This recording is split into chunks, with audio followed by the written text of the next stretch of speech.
Salut à tous, aujourd'hui on se retrouve pour un nouvel épisode de l'After Zap Image avec BizBiz. Donc ça sera l'épisode 5 aujourd'hui. Donc on va commencer par la première info.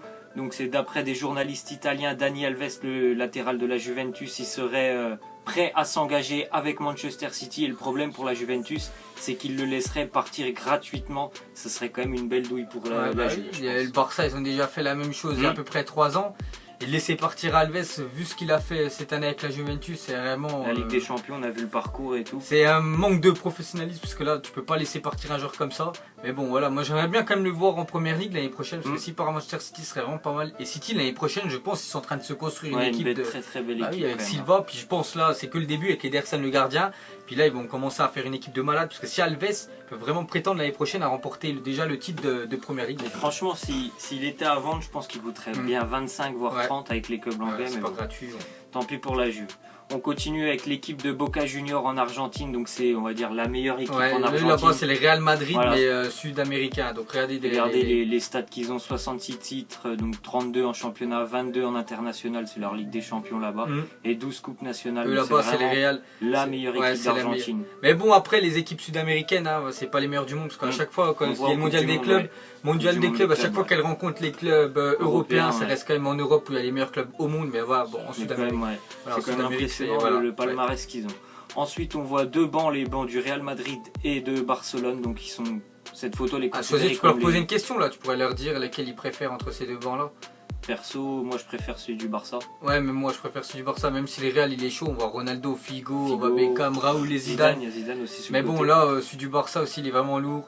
À mon avis, ça c'était un match avant le match, parce que c'est pas possible qu'il soit sur le banc. Non, mais après, je sais même pas si c'était Barça contre le Real Madrid. Oui, ça c'est sûr. Oui. Mais c'est vrai que les deux bancs sont vraiment très lourds. Regarde, Eto'o en bas à droite, il tire la tronche, là, il est dégoûté d'être sur le banc. Alors, comme on voit Ronaldinho, Iniesta, Henry, tout ça, c'est vrai que les bancs ils sont quand même impressionnants. Ensuite, une info, donc c'est Dugarry. Dugarry, je crois, il avait taclé Verratti parce que Verratti, tu sais, il fume les trucs comme ça. Donc, à cause de son hygiène de vie, tu vois, il a dit ça. Et en gros, c'est l'agent de Verratti, je crois, qui a répondu aux déclarations en disant que on se souvient pas de Dugarry en Italie pour le footballeur, mais plus pour les soirées, les défilés de mode qu'il faisait. En plus, moi, j'aime pas Dugarry, franchement. J'aime pas, il est sur quelle chaîne là? Lui, il est sur Canal, il clash tout le monde et tout, alors que lui, avant, c'était un joueur genre plutôt médiocre. Et il clash tout le monde, sans Verratti, alors que Verratti, il est vraiment très bon. Après, les hygiènes de vie, tant qu'il est bon sur le terrain, il a rien à dire, voilà. Mais je sais pas pourquoi il dit ça, Dugarry, il est toujours en train de clasher les footballeurs. Il n'y a pas que Verratti. Comment il commente les matchs. Donc voilà. Ensuite, on voit que l'AS Monaco a recruté un joueur de Barça, un jeune joueur qui vient de la Masia, donc du centre de formation, c'est Jordi Mboula, 18 ans. Donc là, c'est une pépite lui, j'ai entendu vraiment que du bien sur lui. T'avais vu son but? Non, j'ai pas vu son but, mais j'ai entendu vraiment Allez voir son but qu'il avait mis en Ligue des Champions des jeunes. 18 ans, 5 ans, contre seulement 3 millions d'euros. Là, j'ai l'impression que Monaco sont vraiment en train de recruter vraiment du jeune, un peu comme Borussia Dortmund, vraiment très jeune. Ils pensent vraiment à l'avenir. Voilà, vu que les pépites Jack ont sorti cette année, on pensait, comme je t'ai dit, comme Dortmund, comme ils recrutent. Donc c'est vraiment très bien pour c'est un ailier, c'est un ailier. Il y a moyen qu'il ait sa place l'année prochaine. Ensuite, l'attaquant de Montpellier, Steve Mounier, je crois que cette année il a mis bien plus de 10 buts. Il serait en contact avec Huddersfield. Huddersfield, c'est ceux qui viennent d'être promus en Première Ligue. Pour passer les barrages. Une indemnité de 13 millions, donc pour Montpellier, ce serait super. C'est vraiment très bien, surtout que lui, ils l'ont acheté l'année dernière, je me souviens, il jouait à Nîmes. Ils ont dû l'acheter 2-3 millions, parce que quand tu achètes des joueurs de Ligue 2, c'est vraiment pas trop cher. Et là, s'il gagne 10 millions sur un joueur, c'est vraiment très bien. Et pour lui, je pense, Montpellier à Huddersfield, je pense qu'il va tripler ou quadrupler son salaire, parce qu'en Première Ligue, il y a beaucoup d'argent. Donc là, je pense que tout le monde va être d'accord. Et surtout, je pense qu'il part sa place, Huddersfield. Après, je connais pas du tout l'équipe, mais voilà, il y a moyen. Cette année en Ligue 1, il a pas mal marqué, donc c'est pas mal. On continue avec une nouvelle info, c'est Jérémy Ménez, le joueur de Bordeaux, qui serait transféré à Antalyaspor, c'est un club turc contre environ 3 millions d'euros. C'est un peu décevant. Mais il a fait une saison décevante là, Ménez. Je sais pas ce qu'il nous a glandé cette année, il a rien fait. Il a fait de bons débuts. Ouais, bon début, puis après, on l'a plus vu Ménez, c'est vraiment dommage. Ouais, c'était coupé, non, c'était un défenseur, je sais plus, un joueur qui avait marché sur l'oreille, il avait coupé. Mais voilà, je crois que c'était Ndong, un ancien joueur de Lorient, je sais plus. C'est dommage pour lui, parce que quand même, à chaque fois qu'il a été dans des grands clubs, il a jamais confirmé à Milan. Donc maintenant il va partir en Turquie, il va partir en Turquie, donc je pense être les oubliettes pour lui. Ouais, c'est dommage. Ensuite, Adil Rami, donc le défenseur qui joue encore à Séville, je pense, qui joue encore à Séville, il serait en contact avec Marseille. Ce qui lie les deux, c'est qu'il y a Rudy Garcia qui l'avait entraîné il y a 5-6 ans à Lille. Je pense que Rudy Garcia, il aimerait bien le recruter parce qu'il le connaît. Et puis parce pas mal encore Adil Rami, je trouve, en défense marseillaise, il peut vraiment faire le poids. Surtout que Marseille, l'année prochaine, je pense ils font recrute plutôt intelligemment pour l'instant. Donc Adil Rami, je trouve que c'est vraiment un bon choix pour essayer de viser au moins le podium l'année prochaine. Rappelez-vous, son euro, il a été vraiment il était plutôt pas mal. Après, il n'était pas souvent titulaire, mais à chaque fois qu'il était là, dès qu'il y a un blessé, il était présent. Ensuite, c'est Chelsea, ça c'est une grosse info. Chelsea serait sur le point de lancer des offres pour Robert Lewandowski, l'attaquant du Bayern. Je ne sais pas s'il est encore en contrat là-bas. Je sais pas, il doit avoir encore un contrat, il va pas partir gratuitement comme il avait fait Dortmund au Bayern. Mais bon, Chelsea, c'est surtout parce que Diego Costa, ils veulent plus. Il pensait à Lukaku, mais Everton, j'avais vu qu'il voulait pas lâcher en 115 millions. Et 115 millions, ça fait quand même du pigeon. Donc après, il pense peut-être à Lewandowski. Après, c'est que des rumeurs. C'est que des rumeurs. Après, Lewandowski, je le verrais bien en première ligue. Pourquoi pas du côté de Chelsea. Mais le Bayern, il n'y a personne après. Donc, le Bayern, je le vois pas après lâcher leur attaquant, leur deuxième meilleur buteur de première ligue, enfin de Bundesliga cette année, donc je sais pas. Après avec le foot, ça peut aller tellement vite avec l'argent, les gars, ça va très très vite. Ensuite, on voit que Ousmane Dembélé, donc le joueur de Dortmund, ça fait 1 an qu'il est arrivé, mais il sera en contact avec Barcelone pour 90 millions d'euros. Lui, il souhaiterait partir, je crois, il l'a dit.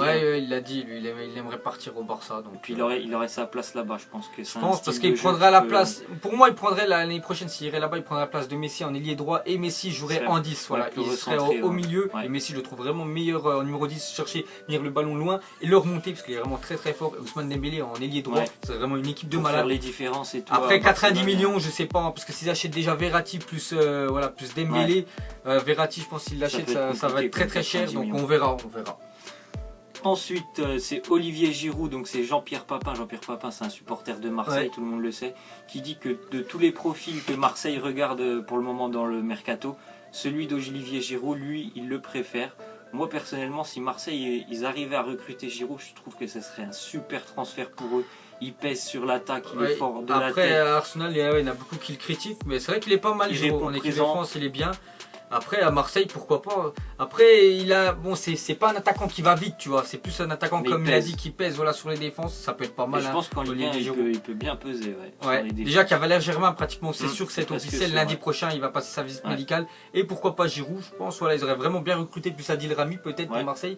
Vraiment, ils vont recruter français, on va dire Marseille, mais c'est vraiment des bons joueurs pour l'année prochaine. Des joueurs qui connaissent un peu la Ligue 1, en plus, c'est pas mal. Ensuite, encore une fois, c'est Chelsea qui prépare une offre de 62 millions pour Alexandro, le latéral de la Juve. Le PSG serait également intéressé. Je pense pas que la Juve va le lâcher. Sincèrement, il a fait une très très grosse saison. Après, 62 millions, je le lâche. Moi, je suis la Juventus, 62 millions, c'est énorme. Hein. Je sais pas, ils l'ont acheté combien, mais c'est énorme, 62 millions. C'est beaucoup, mais bon. Après déjà, s'il lâche Dani Alves, c'est vrai que ça va être compliqué de lâcher encore un autre défenseur, mais... C'est compliqué, puis ils n'ont pas de nom en tête pour le remplacer. Mais si vraiment c'est ça, ce serait le défenseur le plus cher de l'histoire avec 62 millions. Parce qu'il n'y a jamais un défenseur qui a coûté aussi cher, donc on verra. Ça serait bien s'il part d'aller au PSG, mais bon. Ensuite, c'est Guillermo Ochoa, le gardien, je crois qu'il est à Malaga cette année. Il est intéressé par l'Olympique de Marseille. C'est un gardien qui avait déjà joué en Ligue 1. Ajaccio, qui était vraiment très bon. Oui, c'est un très bon gardien. Après, lui, il est souvent sollicité parce qu'à chaque fois, il joue dans des équipes, on va dire, plutôt faibles. Niveau, Et donc, c'est vraiment compliqué. C'est vrai qu'il se prend pas mal de buts, mais bon, quand la défense ne suit pas, après, il essaie de faire des arrêts. Il est Malaga, des choses donc, une bonne recrue pour l'OM l'année prochaine. Après, Pelé, moi, je trouve qu'il a fait une bonne saison. Après, ils veulent Mandanda, ils veulent peut-être Ochoa, on ne sait pas. Mais moi, je trouve que Pelé, vraiment, il a fait une bonne saison. Franchement, il avait fait le boulot. Donc, on verra. Il avait fait un record de clean sheet en plus, donc c'est quand même pas mal. Ensuite, on voit là, c'est peut-être de la prochaine s'il est transféré, imagine il est transféré au lieu que ce soit parce que normalement la jaquette officielle c'était lui Ronaldo avec le maillot du Real Madrid, mais voilà, ce serait le maillot de Manchester. S'il va à Manchester, ce sera la future jaquette. Voilà. Ensuite, on voit que c'est la dernière TOTS de la saison, je crois, sur FUT. C'est la TOTS reste du monde. Donc bon, il y a quelques gros joueurs, il y en a des joueurs du Shakhtar, les Brésiliens un peu. Il y a toutes les ligues qu'ils n'ont pas fait, on voit la Ligue suisse, parce qu'il y a Guillaume Waro, on voit Copenhague de Danemark, donc ils ont fait toutes les autres ligues qu'ils n'ont pas fait, donc c'est la dernière vraiment TOTS pour tous les joueurs de FIFA, je pense. Elle sort aujourd'hui, elle est sortie hier, donc voilà. Bon. Ensuite, Nampalys Mendy, donc le joueur de Leicester City qui venait de Nice il y a 1 an. Il était là pour remplacer N'Golo Kanté à Leicester. Vu qu'il était parti, vu qu'il était transféré à Chelsea. enfin Leicester ils ont essayé de... Parce qu'il a un peu le même physique que Kanté. Petit défenseur, enfin petit milieu défensif, mais bon le problème c'est que c'était compliqué pour lui. Il a pratiquement pas joué. Je ne sais même pas s'il a fait un match cette année, c'était vraiment compliqué. Donc il y aurait Claudio Ranieri qui, vous le savez, il entraîne Nantes maintenant.